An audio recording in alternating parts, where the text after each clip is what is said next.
A grace named Noel, the sanctuary on Elm Street. The iron gates of the estate on Elm Street didn't groan when they parted.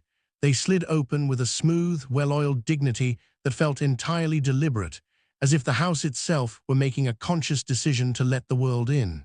From the damp back seat of the city taxi, Adele pressed her forehead against the cool glass of the window. Her breath left a tiny, expanding bloom of mist on the pane, temporarily blurring the grand Victorian structure waiting at the end of the gravel driveway. When she wiped the condensation away with the side of her palm, the house reappeared, towering and magnificent beneath the bruised violet of the late autumn dusk. It was a three-story marvel wrapped in a deep, sweeping veranda, its cream-colored paint pristine despite the city's omnipresent soot, and its tall, arched windows glowing with a warm, amber invitation that seemed to defy the biting chill of the evening. For Adele, fresh-faced, exhausted, and carrying the suffocating weight of expectations that came with her first year of university, the house felt less like an architectural landmark and more like a fortress, a sanctuary. Behind her lay a grueling 12-hour journey from the countryside, a spine-aching train ride, and the disorienting shock of the city's frantic, indifferent crowds. Ahead of her lay this monument to old-world elegance, and the woman who ruled it. Before the taxi driver could even fully shift the vehicle into park, the heavy oak front door of the mansion flew open, throwing a broad ribbon of golden light across the gravel. Out stepped Aunt Marie. At 62, widowed for nearly a decade with her own children scattered across different continents and time zones, Marie didn't look like a woman rattling around an empty nest. She looked like a woman who had simply conquered the kingdom left behind. She wore a heavy silk kaftan in shades of deep sapphire, an emerald that swirled around her ankles like an artist's palette, a sharp contrast to the drab grey cardigans worn by most women her age. Her silver hair was cropped into a chic, defiant pixie cut that accentuated the sharp, aristocratic lines of her face and the unmistakable spark of mischief in her eyes. "Step aside, young man," Marie called out to the driver, waving a manicured hand adorned with a massive, polished jade ring that caught the porch light. "That's my favorite niece you're hauling in the back of that tin can. If there's so much as a single scratch on her exterior, I am personally deducting it from your tip, your reputation, and your cosmic karma." The driver, a cynical city soul who had spent the last 20 minutes grumbling about the traffic, suddenly found himself straightening his spine and opening the door for Adele with an unexpected, almost panicked politeness. Adele stepped out onto the gravel, a genuine laugh catching in her throat for the first time all day. Before her feet could properly adjust to the solid ground, she was instantly enveloped in a whirlwind of expensive lavender perfume, soft cashmere, and the fierce, unyielding embrace of her aunt. "Look at you," Marie cried, pulling back just far enough to hold Adele at arm's length by her shoulders. Her sharp, intelligent eyes scanned Adele's face with a mixture of intense affection and maternal scrutiny. "You've got your mother's high cheekbones and your father's notoriously stubborn jawline, a perfect combination for survival in this concrete jungle, my dear. You look utterly exhausted, slightly malnourished, and entirely too brilliant for your own good. Come inside immediately. The air out here smells of exhaust fumes and unfulfilled ambition, and I have a pot of Earl Grey inside that actually tastes like a civilized society." "It's absolutely beautiful, Aunt Marie," Adele managed to say, her voice a little thick as she turned to retrieve her two battered, overstuffed suitcases from the trunk. "Are you truly sure you have room for me? I've been looking at the size of the city on the map, and I keep feeling like I'm going to step on someone's toes just by existing here. I don't want to be an imposition." Marie snorted, a sound so unladylike, so sharp and genuinely funny that it instantly shattered the remaining wall of Adele's nervous anxiety. "An imposition? Darling, please. This house possesses 12 rooms, 3 staircases, and currently, the only full-time resident besides myself is a Victorian ghost named Arthur who refuses to pay rent or help with the dusting. You are doing me an immense favor by occupying space. A house of this magnitude requires life, sound, and a bit of chaos. Otherwise, the walls start talking to themselves. And frankly, I am the only one permitted to talk to myself in this establishment." Marie didn't wait for a response.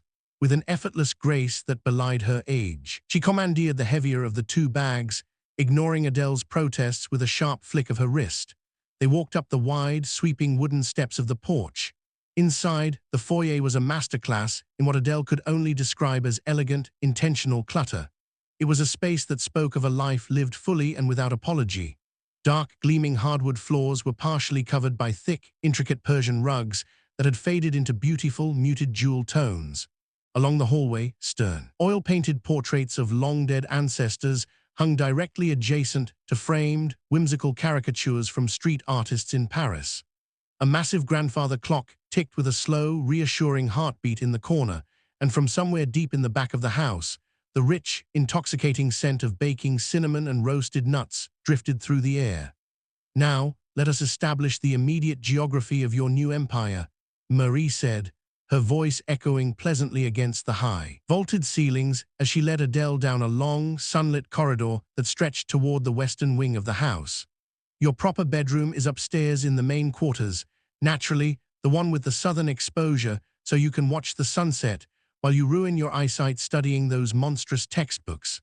But down here," Marie paused, her jade ring clicking sharply against the polished wood of a beautifully carved door, "is the gateway to the annex." She pulled a heavy brass key from her pocket and unlocked it with a theatrical flourish. The door swung open to reveal a bright, self-contained suite that felt simultaneously separate from and entirely connected to the main house. It was a beautiful paradox. The room possessed its own compact, modern kitchenette, a small sitting area anchored by a plush, velvet armchair, and a set of glass double doors that opened directly out to a secluded side street bordered by wild ivy. "I rent these two connected rooms out to young professionals," Marie explained, her eyes twinkling with a brilliant mix of maternal oversight and entrepreneurial mischief. "They are completely self-contained, giving the illusion of absolute privacy, but they are connected to my domain by this very door. I like having young energy around the place. It keeps my joints loose and prevents me from turning into one of those dreadful women who text their children 3 times a day to ask if they've eaten a vegetable. And more importantly, it provides me with a captive, legally bound audience for game nights." "Game nights?" Adele asked, raising an eyebrow as she set her remaining suitcase down on the rug. "Oh, don't look so innocent, my love. You are officially in my territory now, Adele, and in this territory, we take care of our own with a very specific set of rules. That means I feed you real meals, I scold you when I see light under your door past 2 in the morning, and you occasionally allow me to utterly demolish you at Scrabble to preserve my fragile, aging ego." Marie's playful expression softened then. The sharp, glittering wit momentarily dipped beneath the surface, revealing something profoundly tender, a deep well of sorrow and love that had remained intact since her husband's passing. She reached out, her hand warm and soft as she cupped Adele's cheek, her thumb tracing the line of her jaw. "Your mother told me how hard you've been working to earn this placement," Marie whispered, her voice dropping an octave into an earnest, steady tone. "She told me you've been carrying the weight of the entire family's future on those 20-year-old shoulders. You don't have to do that here. Within these walls, you are allowed to just be a student. You are allowed to stumble, to learn, and to grow. I've got the foundation covered, Adele. You just build the house." A sudden hot lump formed in Adele's throat. The transition to the city had terrified her for months, the sheer towering anonymity of it, the cold, mechanical speed of everyone's stride on the pavement, the feeling that if she fell, the crowd would simply step over her without breaking rhythm. Yet here, within 20 minutes of arrival, was a woman of vast means and sharp intellect offering her a safety net woven from laughter, ironclad loyalty, and unconditional belonging. "Thank you, Aunt Marie," Adele whispered, her voice trembling slightly. "You have no idea how much I needed to hear that." "None of that emotional nonsense," Marie chided affectionately, though her own eyes misted over as she quickly drew her hand back and patted her silk caftan. "Save the tears for when I challenge your vocabulary words on the board. Now, unpack your things and make yourself human." One of the current renters, a rather quiet, remarkably polite young man who works in historical design, promised me he would help bring up any heavy crates you brought along. I told him that if he refused, I would raise his rent by 10% and stop sharing my sourdough starter. It is truly amazing how helpful young men become when their carbohydrates and their wallets are threatened. Marie swept back toward the kitchen with a laugh, her colorful kaftan billowing behind her like a magnificent sail caught in an invisible wind. Left alone in the quiet of the room, Adele took a deep breath. For the first time in an entire semester of preparation, the tight, painful knot of anxiety in her chest completely unraveled. She looked out the glass doors toward the quiet side street, where the city lights were just beginning to blink awake like a sea of grounded stars. She didn't know what her studies would bring or how she would survive the pressures of the university, but as she looked at the heavy wooden door connecting her to the annex, she felt a strange, quiet pull, an inexplicable instinct that her true life wasn't just waiting for her in the classrooms, but right here, behind the walls of Elm Street. By the end of her first week, Adele realized that living with Aunt Marie was akin to being a resident in a beautifully curated salon from a bygone era. Marie did not merely occupy her wealth, she deployed it as a weapon against boredom. The house was always alive with the ambient sounds of classical piano records, the clinking of silver spoons against porcelain, and the rhythmic, comforting thud of heavy books being stacked on the study tables. Adele's bedroom on the second floor became her personal scriptorium. It was a spacious, high-ceilinged room dominated by an antique mahogany writing desk that sat perfectly in the arc of a bay window. From there, she could look down into the courtyard garden, where the last roses of the season were bravely holding their petals against the creeping autumn frost. Her days quickly formed a demanding, rigid structure. She would wake at dawn, slipping down to the kitchen to find a freshly brewed pot of coffee and a note from Marie written in a flamboyant, looping script. "Eat the pastries on the counter, Adele. Gluttony is a sin, but starvation is an artistic cliché I will not tolerate."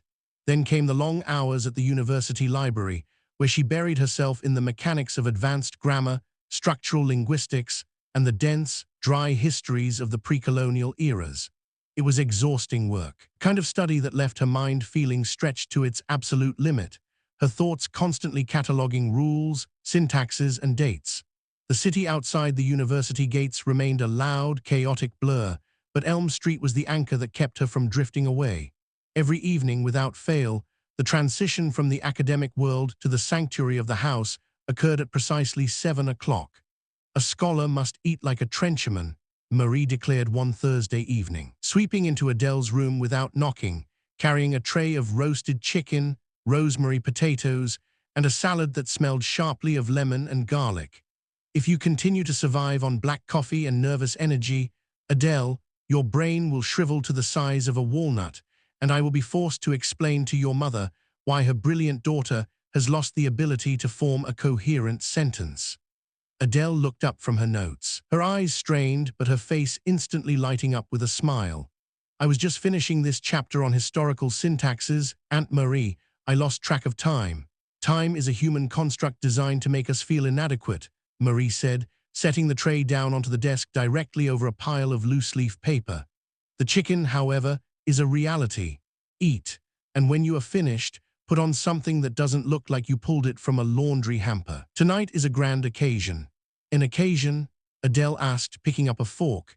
"Is someone coming over?"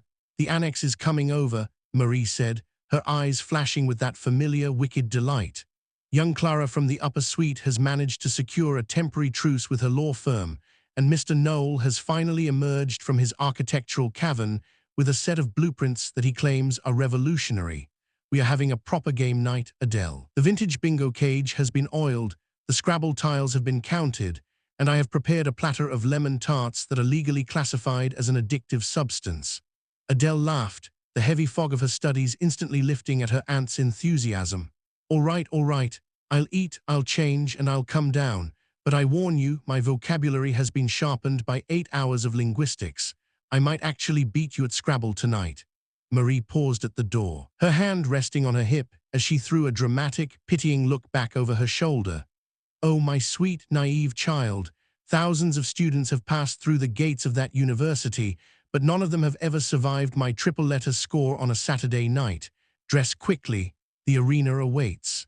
As the door closed, Adele looked down at the plate of food, a profound sense of gratitude washing over her. She knew that Marie's dramatic flair and constant teasing was simply her way of providing a shelter, a method of ensuring that Adele never felt the cold, isolating loneliness that so often swallowed young people who moved to the city alone. She ate quickly, her appetite suddenly awakened by the savory scent of the rosemary, and then walked over to her wardrobe. She chose a simple, comfortable emerald green sweater and a pair of dark trousers, brushing her hair out until it fell in soft, dark waves over her shoulders. She looked at her reflection in the mirror, noting that the pale, pinched look of stress she had carried from the library had been replaced by a faint, warm flush of anticipation. She didn't know the renters well yet. She had only caught fleeting glimpses of Clara running out the door with a briefcase, and she had only spoken a few brief words of greeting to Noel when passing him in the shared hallway of the annex. He had seemed polite, distant, and remarkably quiet, a man who moved through the world with a soft, deliberate step that left no trace.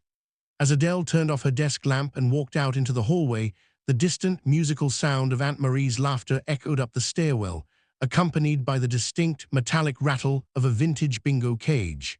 She took a deep breath, smoothing down her sweater, and stepped down the stairs, ready to enter the vibrant, unpredictable world that her aunt had constructed in the heart of the old house. Tiles and tragedies, the warmth of the downstairs dining room hit Adele the moment she cleared the final step of the grand staircase, wrapping around her like a heavy velvet blanket. It wasn't just the ambient heat from the Victorian radiators clicking and sighing behind their ornate brass grates, but the specific, alive sort of warmth that only accumulates when people gather with the explicit intention of being happy. Aunt Marie's dining table, a massive, scarred expanse of solid mahogany that had hosted everything from solemn wake luncheons to high society dinner parties, had been stripped of its lace runners and crystal bowls. In their place sat a battlefield of nostalgia. The centerpiece was a rotating wooden Scrabble board with grooves worn smooth by decades of competitive fingers. To its left sat a vintage, green-painted iron bingo cage that looked like it had been salvaged from a seaside boardwalk in the mid-20th century, its wooden numbered balls resting inside like a clutch of tiny eggs. Scattered around the perimeter were the colorful cardboard tokens and printed mats of Factory, a notoriously cutthroat economic strategy game that Marie had proudly imported from West Germany decades ago. "Sit, sit," Marie commanded the moment Adele's foot crossed the threshold. Marie was already enthroned at the head of the table, a fresh glass of dry sherry in one hand and a velvet pouch of Scrabble tiles in the other. Her sapphire caftan shimmered under the low-slung amber fringe of the stained glass chandelier. "We are desperately in need of a fourth. Mr. Henderson from next door backed out at the absolute last minute, claiming his sciatica was flaring up, which I told him through the telephone is simply a cowardly euphemism for a lack of moral courage when facing my vocabulary." Sitting to Marie's right was Clara, the bubbly paralegal who occupied the upper room of the annex.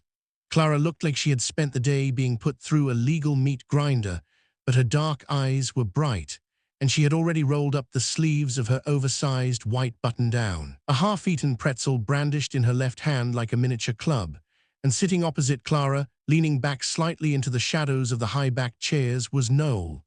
"Adele, thank God you're here," Clara introduced, waving her pretzel in an energetic arc. "Please sit down and protect me.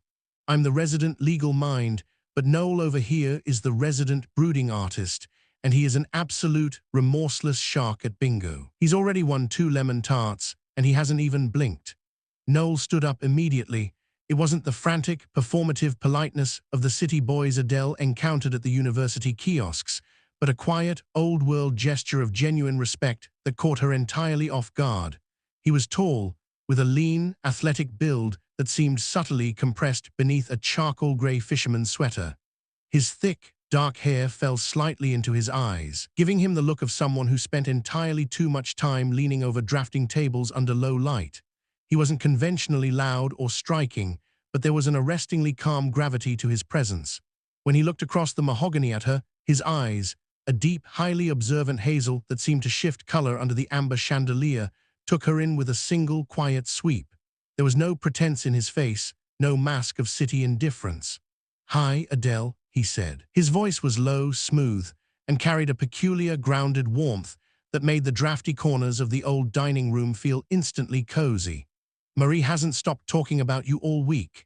Between her descriptions of your academic brilliance and your work ethic, I was starting to think you were a literary myth she invented to make the rest of us feel inadequate.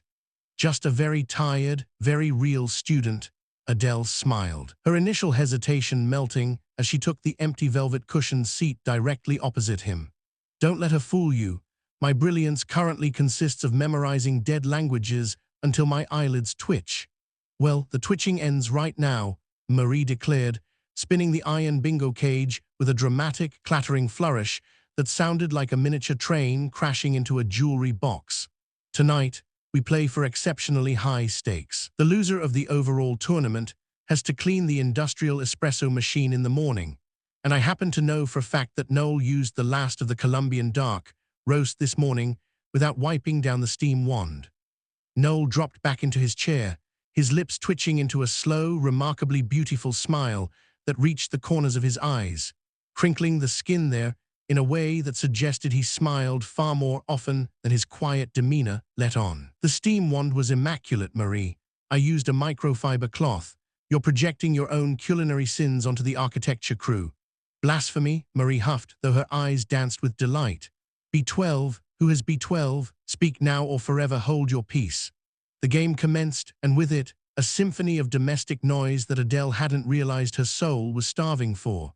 For weeks, her life had been a solitary pursuit of silent libraries and echoing lecture halls. Here, the world was loud, tactile, and brilliantly alive. Aunt Marie was in peak theatrical form, hurling witty barbs, challenging Clara's legal definitions of what constituted a valid noun in Scrabble, and groaning loudly whenever Noel calmly placed a tile on a double-word score. As the hours dissolved into the late-night air, the pile of lemon tart crumbs grew, and the competitive spirit reached a fever pitch. Marie was currently locked in a fierce defense of the word quixotic, which Clara claimed was entirely unfair given the placement of the X on a triple-letter tile. It is a perfectly magnificent word, Clara, and if your law firm doesn't appreciate the value of high romance and delusional chivalry, I suggest you resign tomorrow, Marie argued, tapping her jade ring against the mahogany. Adele watched the exchange, her shoulders shaking with laughter. But as the noise swelled, she found her attention stepping away from the numbers called and the words formed. Her gaze kept drifting across the table. Noel played with a quiet, effortless enjoyment. He wasn't a loud competitor.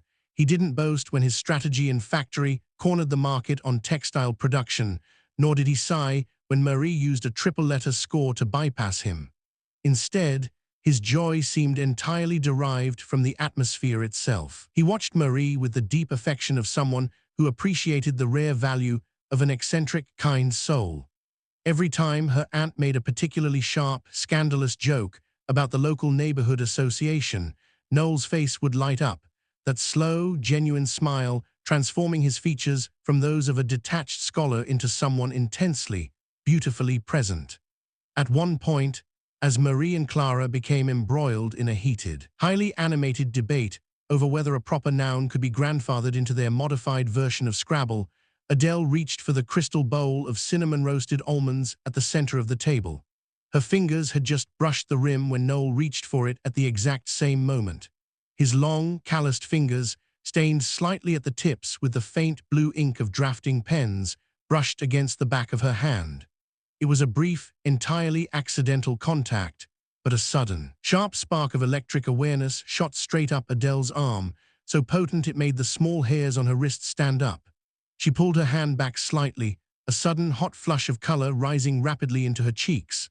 She looked up, fully expecting him to look away or offer a polite, generic apology to clear the air.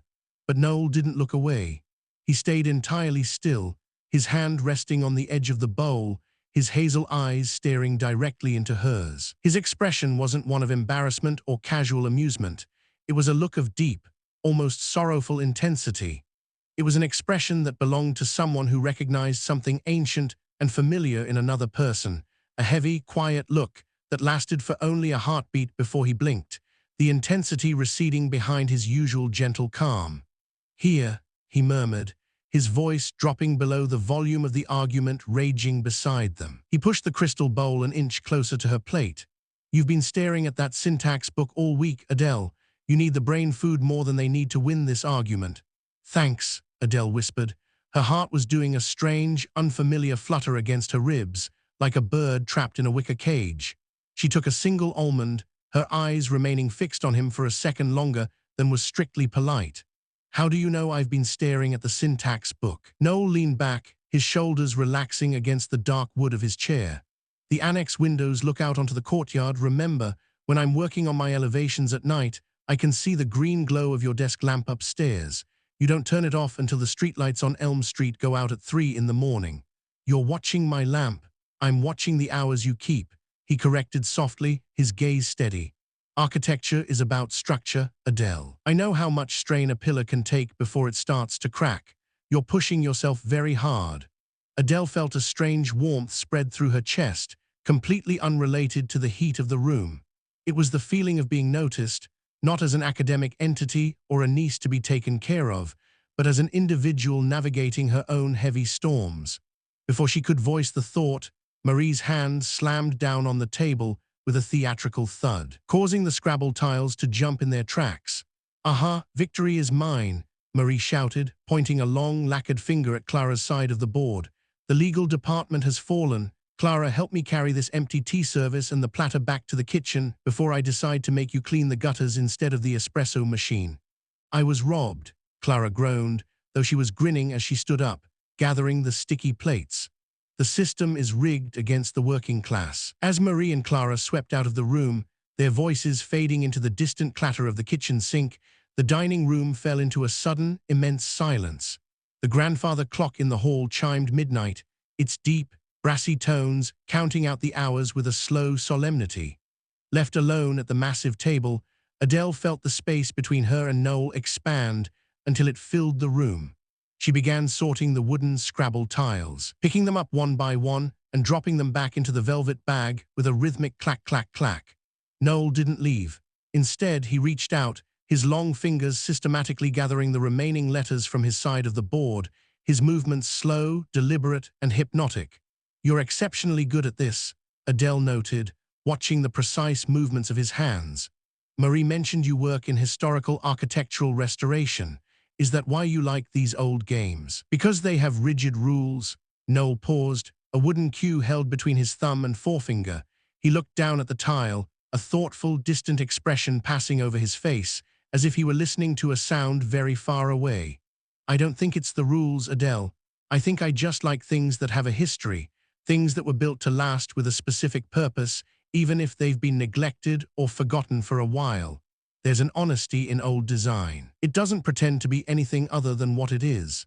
"Like this house?" Adele asked, leaning her chin on her hand, her eyes locked on his profile.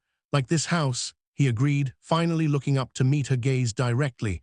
"And like the people who find their way into it. You didn't come here just for the university, did you?" Adele hesitated, surprised by the sharpness of his intuition.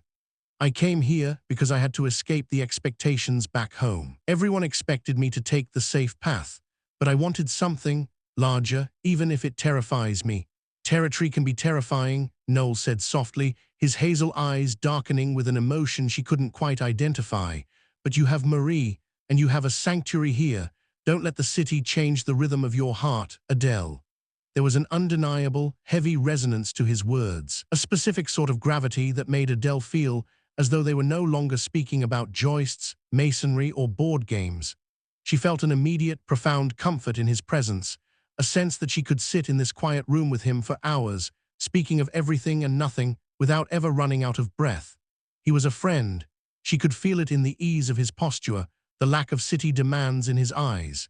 He was the exact kind of anchor her lonely, text-heavy life had been missing. Yet, as she looked into the shifting hazel of his eyes under the amber light, she also felt the faint, unmistakable whisper of something far deeper. Something that, with just a single breath of encouragement, could catch fire and change everything. Noel dropped the final tile into her open bag. His hand lingered near hers for a second, the warmth radiating from his skin, palpable in the cool air of the room. He looked at her lips, his gaze dropping for a fraction of an inch before he suddenly caught himself, his jaw tightening into a hard, rigid line. The gentle, open companion vanished, replaced instantly by a man pulling shut the iron gates of his own inner fortress. "Good night, Adele," he said, his voice suddenly losing its soft warmth and turning into something disciplined, polite, and entirely distant. He stood up before she could reply, slipping his hands into his pockets as he backed away from the table. "Good luck with the syntax tomorrow." Before Adele could even open her mouth to ask him why his warmth had vanished like a candle blown out in a sudden draft, he had turned and vanished through the connecting door into the dark silence of the annex, leaving her alone with the velvet bag of letters and the echo of his sudden retreat. The ocean between us, by the time the winter frost had dissolved into the soft, tentative green of early spring, Noel had become a permanent fixture in Adele's thoughts and a beautiful, agonizing paradox in her life. The rhythm of the estate on Elm Street had subtly adapted to their unspoken companionship. They had established a day-to-day routine that felt entirely natural, yet hummed with the high-voltage wire of unsaid things. On Saturday mornings, when the city was just waking up under a pale, watery sun, they would walk down to the local open-air market together. Noel would carry Aunt Marie's heavy canvas grocery bags, his tall frame cutting a path through the bustling crowds of flower vendors and fishmongers, while Adele picked out fresh produce. They would talk about everything: the classical architectural lineages of the brick firehouses they passed, the intricate semantic shifts in the Old English texts she was analyzing, the sprawling restoration projects he was drafting late into the night. On Sunday afternoons, the sanctuary shifted to the wide veranda of the main house. Adele would sit buried under a mountain of heavy reference texts, preparing for the relentless onslaught of midterm examinations, while Noel sat a few feet away with a large sketching pad balanced on his knees. The sharp, rhythmic scratching of his charcoal pencils against the textured paper became a soothing, predictable counterpoint to the rustling of her pages. He was an immaculate gentleman. He listened to her lengthy, impassioned rants about the cold indifference of her department professors with a deep, unwavering attention that made her feel like the only person in the entire metropolis. He would quietly slip into the kitchen and return with a steaming mug of chamomile tea the exact moment he noticed her rubbing her tired eyes. He welcomed her into his daily life with open arms, and yet the invisible wall remained entirely intact. It was a slide-bolt barrier that showed itself only when the space between them threatened to close. It was a boundary Adele could feel like a sudden drop in barometric pressure, a sudden freezing of the air whenever their easy friendship drifted too close to something deeper, sweeter, and more permanent. The true weight of that barrier became clear on a stormy Tuesday evening in April. A sudden, violent spring thunderstorm had knocked out the power grid in the Western District, plunging Elm Street into a deep, velvety darkness. Aunt Marie had retired to her quarters upstairs with a high-powered flashlight and a historical biography, leaving Adele and Noel downstairs in the main living room, illuminated only by the warm, dancing orange glow of a crackling hearth fire and a dozen flickering pillar candles. They were sitting directly on the thick Persian rug in front of the hearth, sorting through a wooden crate of vintage jazz records that Marie had recently unearthed from the dust of the attic. A battery-operated portable record player sat between them, spinning a low, melancholic trumpet solo that seemed to echo the rhythmic lashing of the rain against the tall Victorian windows. Adele was laughing at a ridiculous, faded album cover from the 1920s, her face lit beautifully by the warm firelight. "Look at this posture, Noel. He looks less like a jazz musician and more like he's being audited by the tax department." When Noel didn't reply, Adele turned her head to look at him. The laugh died in her throat. Noel wasn't looking at the record cover. He was looking at her. He was leaning forward slightly, his hands resting flat on his knees, his hazel eyes wide, dark, and completely uncovered. In the dancing, unstable light of the fire, his expression was filled with an emotion so raw, so heavy with a desperate, agonizing longing that Adele's breath caught in her lungs.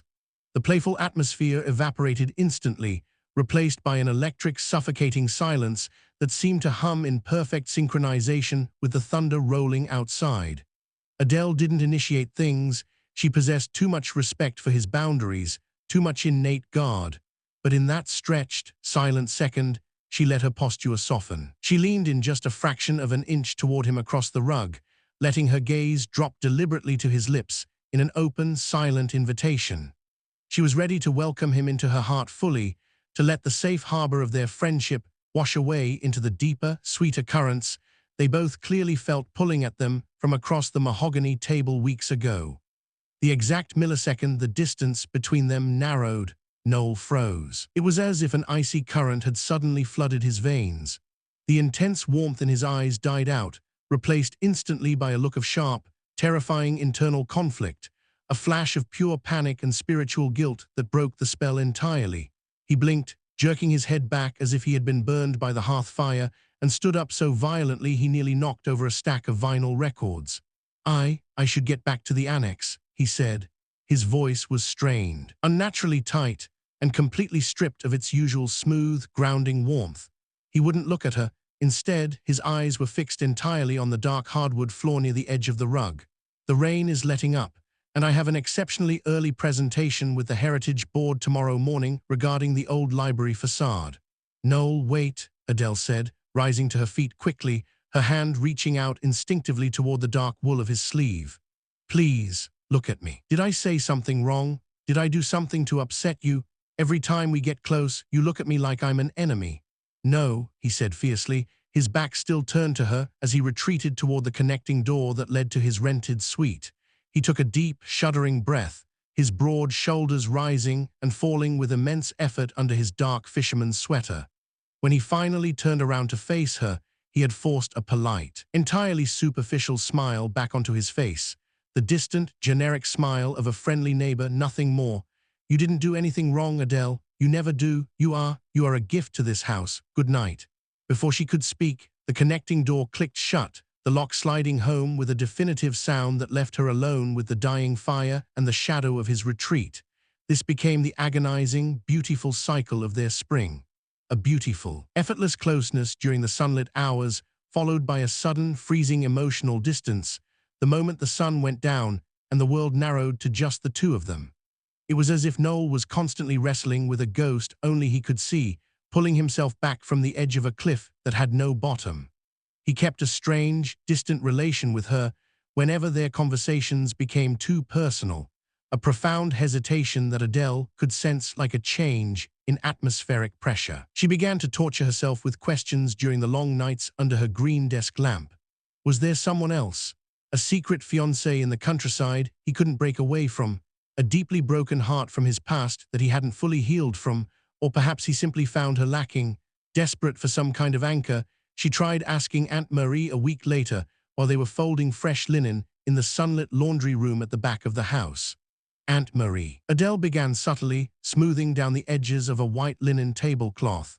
Does Noel ever talk to you about his family, or where he lived before he came to the city? He seems so entirely solitary. Marie paused, a heavy Egyptian cotton sheet held suspended between her manicured hands. Her sharp, intelligent eyes searched Adele's face, seeing right through the casual tone to the deep, aching confusion underneath. She lowered the sheet slowly onto the folding table, her usual witty, vibrant demeanor dipping into a rare, solemn seriousness that Adele had only seen once or twice before. Noel is a good boy, Adele, Marie said softly, her voice steady and deliberate, devoid of her usual theatricality. The best young man I have ever allowed to cross the threshold of this house, but he carries a weight that isn't his to share with you right now. Don't push him, my love. Some paths a man has to walk entirely alone in the dark before he can invite anyone else to join him on the road. If he is building a wall, it is because he believes he is protecting something. But he seems so desperately lonely sometimes, Adele persisted, her fingers tightening on the fabric of the tablecloth until her knuckles ached. And then, just when we are having a wonderful time, when we are laughing and everything is perfect, he retreats. He shuts down completely, like he's afraid of me, or afraid of what he's feeling. Marie sighed, shaking out the sheet with a sharp, echoing snap that sounded like a small sail catching a gale. Fear is a powerful master, Adele. It makes good men run from the very things that could save them. Just continue to be his friend. Do not demand more than he can give, and do not interpret his distance as a lack of caring. Right now, a true, uncomplicated friend is exactly what his soul needs, even if his foolish, stubborn heart wants something entirely different. Adele took her aunt's advice to heart, though it felt like swallowing glass. She suppressed her questions, buried her growing longing beneath the mountainous weight of her end-of-term coursework, and forced herself to accept the boundaries he drew. She remained his steadfast companion, welcoming him into her days without demands, ultimatums, or expectations. She loved the way his mind worked. She loved his quiet kindness, his steady strength, and the beautiful, gentle way he looked after Marie's eccentricities. She knew, with an absolute, terrifying certainty that kept her awake long after the streetlights on Elm Street went out, that she was falling deeply, irrevocably in love with him. And she allowed herself to believe, with the stubborn optimism of youth, that time, patience, and the sheer consistency of her presence would eventually dissolve the invisible wall between them. She had no idea how little time they actually had left together in the sanctuary of the old house. The vanishing act, the storm came in May, but it didn't arrive with the dramatic thunder or violent lightning that had defined the heavy nights of April. Instead, it descended upon Elm Street with an eerie, hollow quiet, the kind of stillness that settles over a coastal town right before the tide recedes entirely, leaving the harbor bare and exposed to the elements. Adele returned to the estate late on a Thursday evening. Her final examinations were officially over, the heavy linguistics textbooks were packed into metal lockers at the university, and her heart felt lighter than it had since her arrival in the city. She had defended her syntax thesis to a panel of nodding, impressed professors, and the entire summer stretched out before her like an unwritten page, vast and full of potential. More than anything, she couldn't wait to share the victory with Noel. She had stopped by the small artisan bakery near the campus gates, purchasing a small white pastry box tied with brown twine. Inside were two of the almond croissants he always ordered when they walked the morning markets, the ones he claimed were the only authentic pastries in the entire northern district. She imagined them sitting out on the veranda as the violet dusk settled, the invisible wall between them finally cracking under the sheer, joyful weight of her celebration. Perhaps tonight, she thought with a surge of stubborn hope, the hesitation would yield to the spring. But the moment her brass key turned in the heavy oak front door, the atmosphere of the house hit her like a physical wall of cold air. The grand-grandfather clock was still ticking in the foyer, its slow, mechanical heartbeat echoing against the high ceilings, but the usual ambient life of the estate, the faint scent of Marie's lavender, the distant hum of a jazz record, the light under the kitchen door was entirely missing. The house felt vacant, drained of its soul, like an empty museum after the doors are locked for the winter. Adele set her heavy canvas tote bag down on the Persian rug and walked toward the corridor, her brow furrowing with a sudden, unnameable anxiety.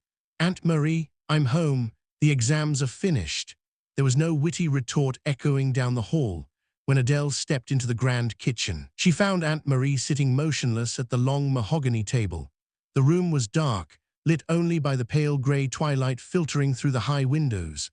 The Scrabble board was tucked away in its cabinet, the kettle was cold, and Marie's hands, usually so animated and alive with the flash of her jade rings, were clamped tightly around a cold, untouched cup of tea. On the exact center of the table lay a small, stark white envelope. "Aunt Marie?" Adele asked, her smile instantly vanishing as a cold, heavy dread dropped into her stomach like a lead weight. She hurried across the linoleum, dropping the bakery box onto the counter without looking. "What's wrong? Are you ill? Did something happen to the family?" Marie looked up slowly.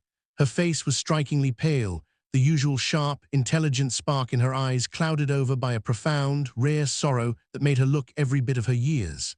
"I am perfectly well, my love," Marie said, her voice dropping into a quiet, raspy whisper that terrified Adele more than any shout could have. She reached out, her fingers cold as she took Adele's hand, squeezing it with a desperate, trembling tightness. "But Noel is gone." Adele froze, her hand turning numb in her aunt's grip. The word didn't make sense in the context of the house. "What do you mean gone? Did he have an emergency at a restoration site?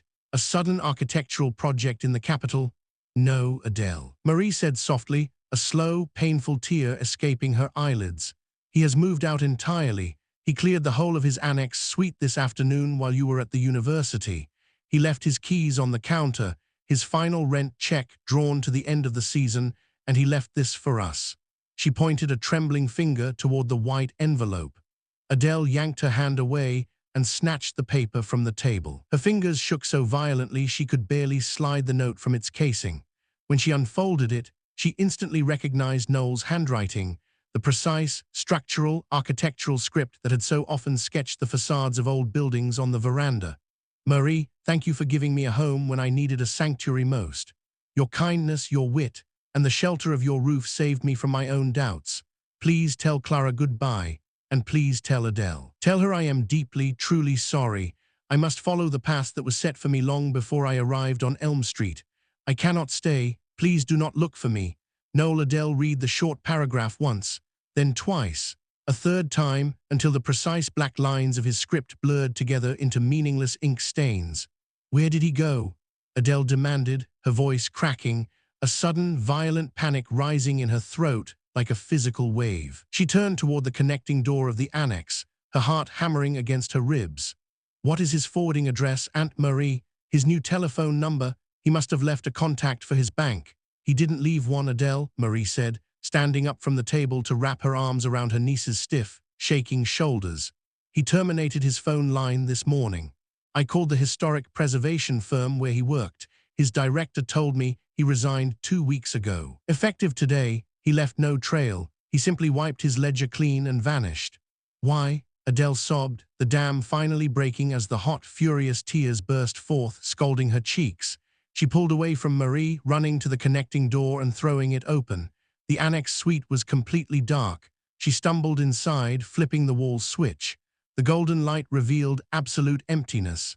The velvet armchair was still there, the kitchenette was spotless. But every trace of Noel was gone. There were no charcoal dustings on the desk, no blueprints resting against the wall, no blue ink stains on the blotter. The room looked as though he had never existed at all, as though he had been a beautiful, cruel trick of her imagination. "Why would he do this?" Adele cried into the empty space, her voice echoing hollowly against the bare walls. "We were close. We spent every single day together. If he didn't love me, if he just wanted to be neighbors, he could have told me. Why run away like a thief in the night? Why leave me with nothing?" Marie stepped into the empty annex, her silk kaftan rustling softly in the quiet room. She didn't offer any empty platitudes or false hopes. She simply pulled Adele back into her embrace, holding her tightly as Adele's knees gave out, rocking her back and forth on the bare floor while the grandfather clock in the main house ticked away, marking the arrival of a long, agonizing grief. The weeks turned into months, and the months systematically turned into years. The silence Noel left behind in the western wing of the house was louder than any noise the city could produce. For the first year, Adele looked for him everywhere. She searched every face in the crowded subway terminals, scanned every tall, dark-haired man who walked past the university gates, and spent hours lingering outside architectural firms in the commercial district. But it was no use. Noel had vanished completely into the vast machinery of the world. Eventually, the sharp, screaming pain of his abandonment dulled into a quiet, permanent ache. Adele did what she had always done to survive. She buried herself in work. She graduated at the absolute top of her class, secured a prestigious position at a major publishing house, and built a successful, independent life for herself. She eventually moved out of Elm Street into a modern, sunlit apartment of her own, though she returned to visit Aunt Marie every single weekend. She moved on. Her career flourished, her laughter returned, and the city became familiar. But deep within the hidden corners of her heart, a small room remained locked away, preserving the memory of amber light, Scrabble tiles, and a pair of hazel eyes that had loved her from a distance she had never been allowed to cross. Anchors and altars. 5 years after the quiet May evening when Noel vanished from the annex, Adele met Captain Samuel Vance. It wasn't a whirlwind, star-crossed romance born of midnight rain and unspoken longing, and for that, Adele was profoundly grateful.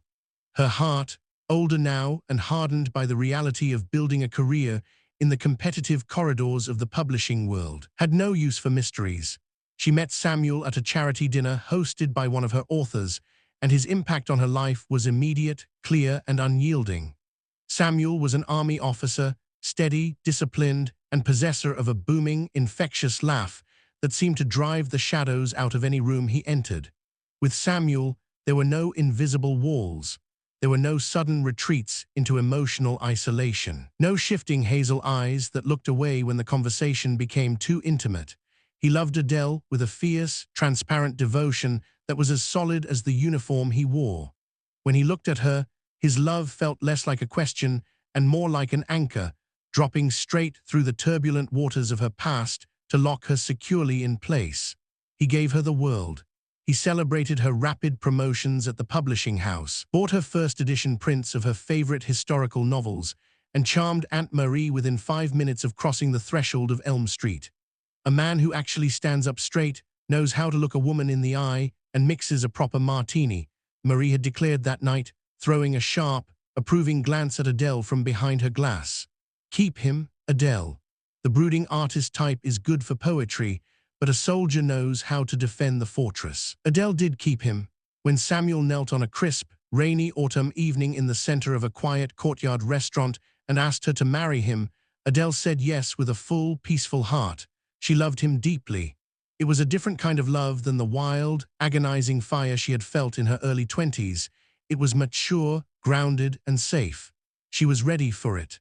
The wedding preparations quickly became a beautiful whirlwind. Because Samuel's family was deeply traditional and devoutly religious, they planned a formal Catholic wedding at St. Jude's, a historic, breathtaking cathedral in the heart of the city's old quarter, known for its soaring stained glass windows and centuries-old stone masonry.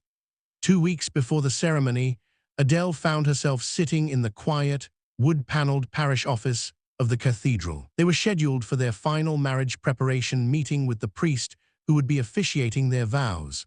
Samuel sat closely beside her on the leather couch, looking exceptionally handsome even in his civilian suit, his large, warm hand completely enveloping hers, rubbing soothing circles into her knuckles.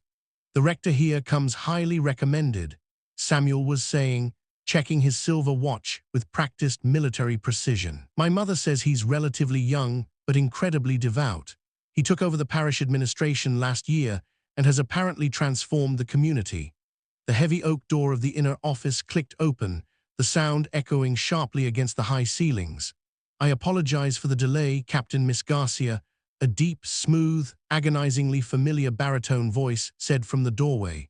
The morning confession ran a bit long, and the elderly do love to catalogue their minor infractions. Adele froze. Every muscle in her body instantly turned to stone. The air left her lungs in a sharp, silent gasp that felt like a physical blow to her chest. She turned her head slowly, her heart pounding so violently against her ribs that she could hear the rushing of her own blood in her ears.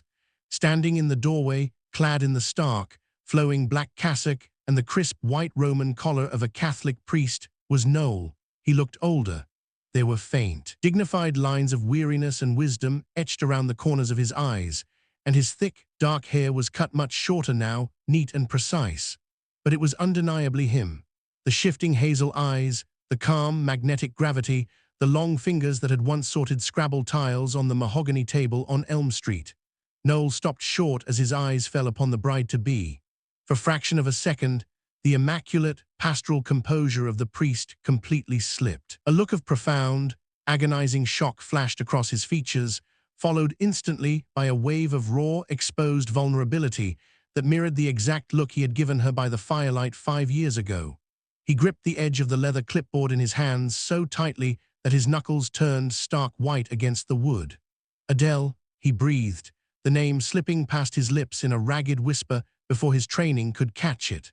Samuel, noticing the sudden electric shift in the room's temperature, stood up immediately, his brow furrowing as he looked between his fiancée and the priest. "Do you two know each other?" Noel recovered first. He closed his eyes for a brief, invisible second, taking a slow, stabilizing breath before opening them with an expression of profound, pastoral serenity that seemed to cost him an immense amount of willpower. He stepped forward into the room, extending a steady hand to Samuel. "Forgive me, Captain," Noel said, his voice instantly leveling out into that rich, comforting tone that had once kept Adele company on the veranda. "Yes, Adele's aunt, Madame Marie, was remarkably kind to me many years ago when I was a student in the city. I rented the lower suite of her annex. Adele and I were very close friends." Samuel's face instantly cleared, breaking into a brilliant, relieved smile as he shook Noel's hand. "What an incredibly small world, sweetheart. You never told me your old neighbor from Elm Street had entered the priesthood." Adele stood up, her legs feeling like water beneath her skirt. She looked at Noel, at the stark black cloth, at the white collar around his throat, at the total, absolute finality of his vestments, the invisible wall, the sudden disappearances, the agonizing hesitation, the silent torment in the dark room next to hers. Every single mystery that had broken her youth suddenly collapsed into a terrifying, beautiful clarity. "I didn't know," Adele whispered, her eyes locked onto his hazel gaze, demanding the truth he had hidden for half a decade. "I didn't know either, Samuel. The confession of the cloth. Samuel, would you mind giving us just a few moments?" Adele asked, her voice tight but remarkably resolute as they stood in the quiet, echoing hallway of the rectory. They had just finished the initial formal paperwork, and the heavy atmosphere was pressing down on her chest. I need to speak with Father Noel, alone, for a moment, for old time's sake, and to ask about Aunt Marie." Samuel looked at her, his keen military eyes sensing the immense, unspoken history vibrating in the air between his fiancée and the priest. Being the secure, honorable man he was, he didn't question her. He simply nodded, leaning down to press a warm, reassuring kiss to her forehead. "Of course, sweetheart, take your time. I'll be out in the courtyard checking on the reception transport options." Adele watched him walk down the corridor until the heavy outer doors closed behind him. Then she turned, took a deep breath that did little to steady her racing pulse, and walked back into the private office. She closed the heavy oak door behind her with a soft, definitive click. Noel was standing by the tall, arched window, looking out into the cloistered courtyard gardens where the afternoon shadows were beginning to lengthen. His back was to her, his shoulders exceptionally tense beneath the black fabric of his cassock, his hands clasped tightly behind him. "Why didn't you tell me, Noel?" Adele asked. The question was quiet, but it carried the accumulated weight of 5 years of confusion, heartbreak, and unanswered midnights. Noel didn't turn around immediately. He let out a long, slow breath that misted slightly against the cool glass pane. When he finally turned to face her, the immaculate composure of the rector was gone. His face was pale, his hazel eyes filled with a sorrow so deep, so profoundly human, that it made him look exactly like the boy from the Scrabble nights. "Because if I had told you, Adele, I never would have had the strength to walk out that door," he confessed softly, his voice cracking slightly on her name. He walked slowly over to his heavy mahogany desk, but didn't sit down. Instead, he rested his long fingers on the smooth wood, looking at her with an unfiltered, raw honesty that she had spent years begging for. "Before I ever came to Elm Street, long before I ever stepped foot in your Aunt Marie's house, I had already completed 2 full years of the minor seminary," Noel explained, his gaze dropping to the floor between them. "I felt a pull toward the priesthood since I was a young boy. It was a part of my architecture, but I panicked. As the final vows loomed, I felt entirely overwhelmed by the weight of the collar, by the thought of absolute isolation. I asked my spiritual director for a period of leave, an immersion into the secular world, to work, to live normally, and to be absolutely certain of my choice before committing my life to the altar." He let out a short, breathless laugh that sounded agonizingly familiar. "I moved into the annex thinking I would just restore old buildings, clear the static from my head, and quietly return to the seminary. And then I met you." Adele felt a hot tear finally slip down her cheek, cutting through her makeup. "You fell in love with me." "Terribly," Noel whispered, looking up to meet her eyes, his own shining with a painful brilliance. "Every single game night, every walk to the open-air market, every rainy afternoon we spent on that veranda. I was drowning, Adele. I was in a state of absolute, constant spiritual torment. I knew I loved you with a purity I had never felt for anyone else. I knew that if I reached out my hand, if I accepted the invitation in your eyes by the fire that night, I could have had a beautiful, ordinary, spectacular life with you. There were nights when I sat in that empty annex room, my bags packed to run with you, ready to throw the collar away forever. I wanted to get out of the priesthood for you, I almost did. Then why did you leave me in the dark?" Adele asked, her voice trembling as she stepped closer to the desk. "Why run away without a word?" "Because every time I knelt in the dark, every time I looked deep into the absolute bedrock of my soul, that quiet, persistent voice was still there," Noel said. His expression began to shift then, the agonizing sorrow slowly yielding to something profoundly beautiful, a look of transcendent, unshakable faith. "It was always my true calling to serve the Lord. It wasn't a choice between loving you and not loving you, Adele. It was a choice between my human desire and my divine destiny. If I had chosen you, I would have loved you with everything I had, but a part of my soul would have always belonged to the altar. I would have eventually made you miserable with my phantom calling. I had to leave. I had to run without looking back, because one more look into your eyes would have broken my resolve entirely. Adele sank slowly into the leather chair opposite his desk, her shoulders shaking as she wept quietly into her hands. The lingering anger and the sense of rejection she had carried for half a decade entirely evaporated, replaced by a deep, overwhelming reverence for the immense sacrifice he had made in the silence of his room. Noel walked around the desk. He didn't touch her. His vestments and his vows kept him a respectful distance away, but he knelt down on the hard floor beside her chair, his face level with hers, his presence providing the exact same grounded comfort it had on the cold winter nights on Elm Street. "Do not weep for the past, Adele," he said gently, his hazel eyes entirely at peace now, reflecting the golden afternoon light. "The Lord is good, and he knew exactly what he was doing. I used to tortuously ask him why he put you in my path if I was meant for the cloth. But I see it clearly now.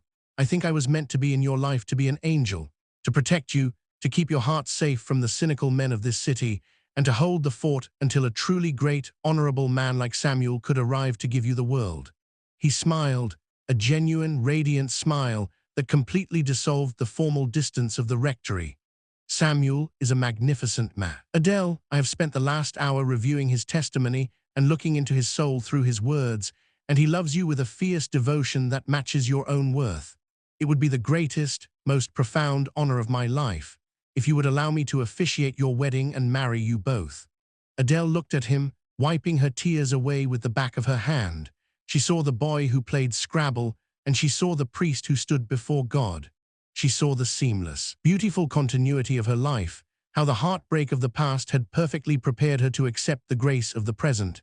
She reached out across the small space, and for the first time in 5 years she touched his hand, not as a lover demanding a future, but as a sister in faith, a true and lasting friend. "Thank you, Father Noel," she whispered, her smile breaking through the tears. "We would be absolutely honored." The autumn afternoon arrived draped in the color of spun gold and crisp, brilliant amber. St. Jude's Cathedral loomed majestically against the city skyline, its ancient stone facades basking in the warm October sun, while the massive stained-glass windows painted the interior floors in sweeping bands of ruby, sapphire, and emerald light. The sanctuary hummed with the soft, elegant murmur of wedding guests, the rich aroma of burning frankincense, and the breathtaking chords of the pipe organ echoing from the vaulted rafters. Standing at the end of the long aisle, Aunt Marie sat in the front pew, wearing a magnificent emerald velvet gown, her sharp eyes glistening with tears of unadulterated pride as she clutched a lace handkerchief. When the great oak doors at the back of the cathedral swung open, the entire congregation stood up in unison. Adele stepped forward, her hand resting securely on the arm of her proud escort, her long silk train sweeping behind her like a breaking wave. She looked radiant, her eyes fixed entirely on the front of the altar. There stood Samuel, resplendent and steady in his full dress uniform, his eyes shining with a deep, transparent devotion that anchored her entire existence. He looked at her as if she were the only miracle left in the world. And standing just behind him, elevated upon the stone steps of the altar, clad in the beautiful, sacred vestments of white and gold, was Father Noel. As Adele reached the altar, Samuel took her hand, his grip warm, firm, and real. She looked up at Noel. His hazel eyes were calm, brilliant, and entirely at peace. There was no pain left in them, no lingering shadows of the dark annex rooms, no ghosts of the unsaid. There was only a profound, divine joy, the joy of a protector who had successfully guarded a treasure until it reached its rightful home. Noel raised his hands, his smooth, resonant baritone filling the vast, silent cathedral, enveloping the couple in a blessing that had been years in the making. "Dearly beloved," Noel began, his eyes locking onto Adele's with a brief, beautiful look of shared memory and total closure. "We are gathered here today in the sight of God to join this man and this woman in holy matrimony. For love is not a matter of chance, nor is it a mystery to be feared. It is a sanctuary built upon bedrock, designed to withstand the storms and destined to last forever." As they exchanged their sacred vows under his guidance, Adele felt the final piece of her youth click perfectly into place. The tiles had all been played, the rules had been honored, and the layout of her life was finally complete. She looked at Samuel, then back at the priest who stood before them, and she knew that every midnight tear, every long year of silence, and every single step of the journey had been a necessary, breathtaking grace, the end.